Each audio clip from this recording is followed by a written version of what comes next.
ان دلائل کا کیا ہوا؟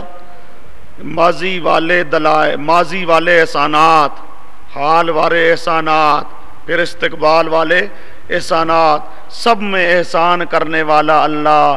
تو دعویٰ ثابت ہو گیا کہ الحمدللہ.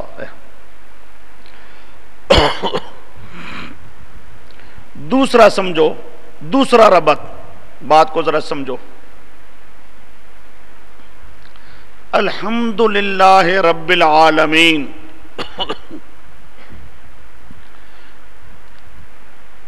دوسرا ربط الحمد، یہ دعویٰ ہو گیا. تمام ما فوق الاسباب محامد اللہ کے لیے. کیوں جی؟ رب العالمین، وہ مربی ہے نا ہمارا. اللہ کی تعریفیں کیوں ہیں؟ اس لیے کہ وہ تربیت کرنے والا ہے نا. وہ کیا ہے؟ تربیت کرنے والا ہے. پھر تربیت کرنے کے لیے سمجھو، تربیت کرنے کے لیے دو رکن ہوتی ہیں، دو رکن ہوتی ہیں. ایک ہے شفقت، ایک ہے شفقت رحمت.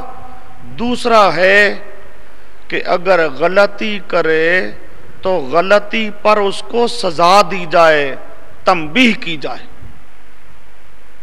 شفقت رحمت، یہ پہلا رکن. تربیت کرنے کے لیے کیا ہے؟ دو رکن، دو. ایک تو رحمت کرو، شفقت کرو، اور غلطی کرے تو سزا بھی دو. غلطی کرے تو سزا بھی دو. جب دونوں رکن ثابت ہو جائیں گے تربیت ثابت ہو جائے گی. جب تربیت ثابت ہو جائے گی تو الحمدللہ کا دعویٰ ثابت ہو گیا. الحمدللہ، سب تعریفیں ما فوق الاسباب کس کی؟ اللہ کی. کیوں جی؟ رب العالمین اس کی دلیل ہے. رب العالمین اس کی کیا ہے؟ پھر رب العالمین تربیت کے دو رکن ہیں. الرحمن الرحیم میں پہلے رکن کا ذکر اور مالک یوم الدین میں دوسرے رکن کا ذکر. الرحمن الرحیم پہلا رکن کیا ہے؟ رحمت کرنا، شفقت کرنا، پیار کرنا. لیکن غلطی کرے، گناہ کرے، غلط کام کرے تو تنبیہ بھی کی جائے، زجر بھی کیا جائے، سزا بھی دی جائے. اللہ کہتا ہے میں رحمت کرنے والا بھی ہوں اور میں سزا دینے والا بھی ہوں. دونوں رکن ہو گئے تو تربیت کامل ہو گئی. جب تربیت کامل ہو گئی کہ مربی کامل اللہ، تو الحمدللہ. چلو جی.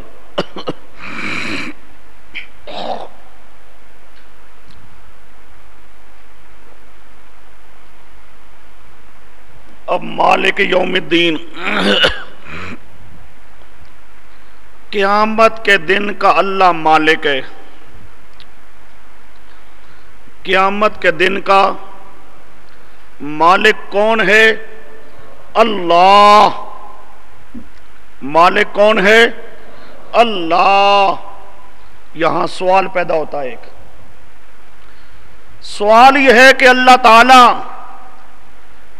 تو تمام دنوں میں تمام اشیاء کا مالک ہے. وہ تو ہر وقت مالک ہے، اب بھی مالک ہے.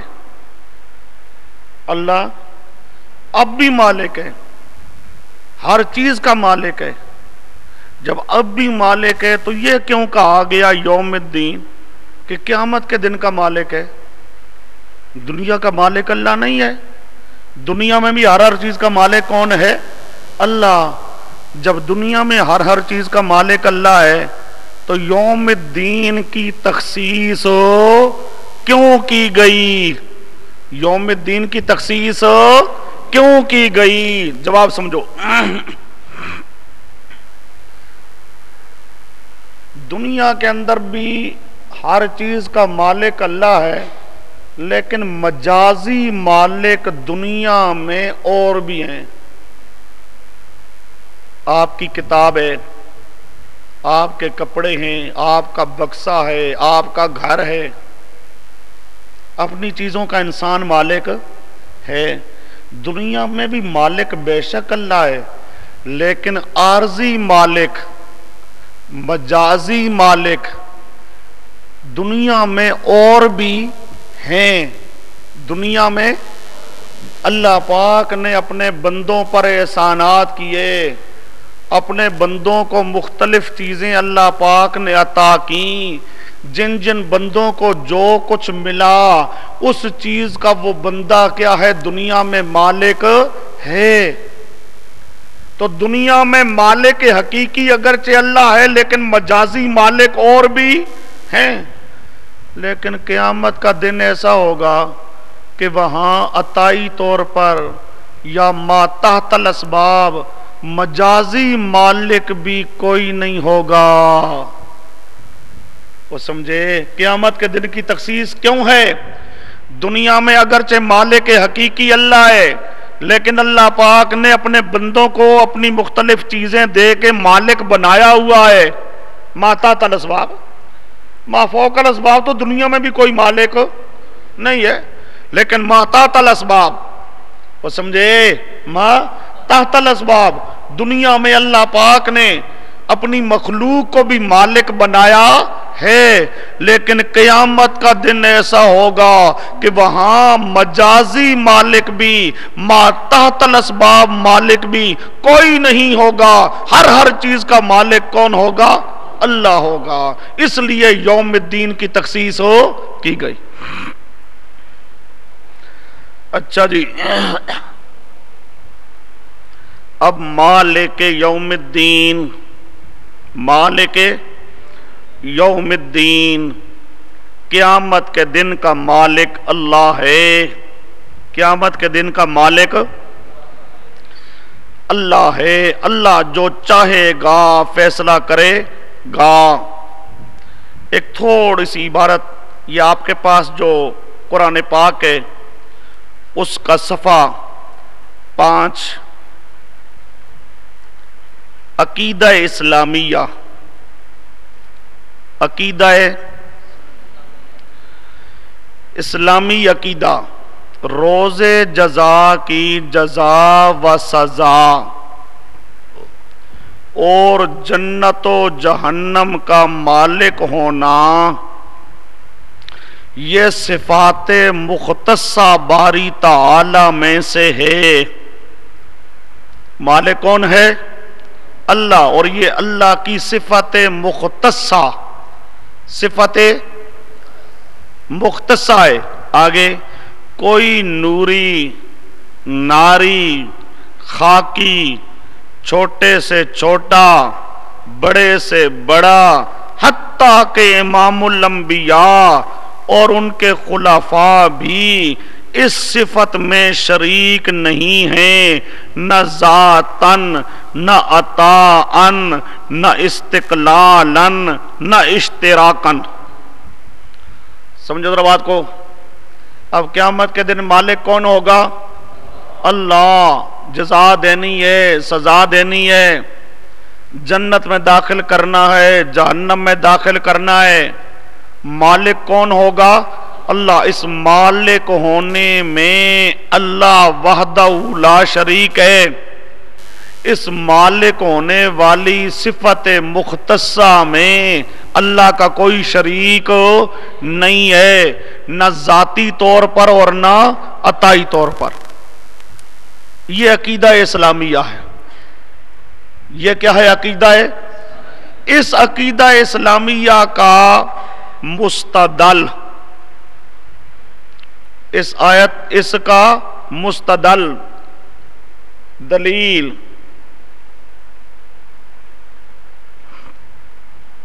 مالک یوم الدین۔ اس کی دلیل کیا ہے؟ مالک یوم الدین، کہ اللہ پاک کہتا ہے قیامت کے دن مالک میں ہوں گا۔ اب یہ اللہ کی صفت مختصہ ہے، اللہ کی صفت مختصہ ہے۔ اس صفت مختصہ میں اللہ کا کوئی شریک ہو سکتا نہیں ہے۔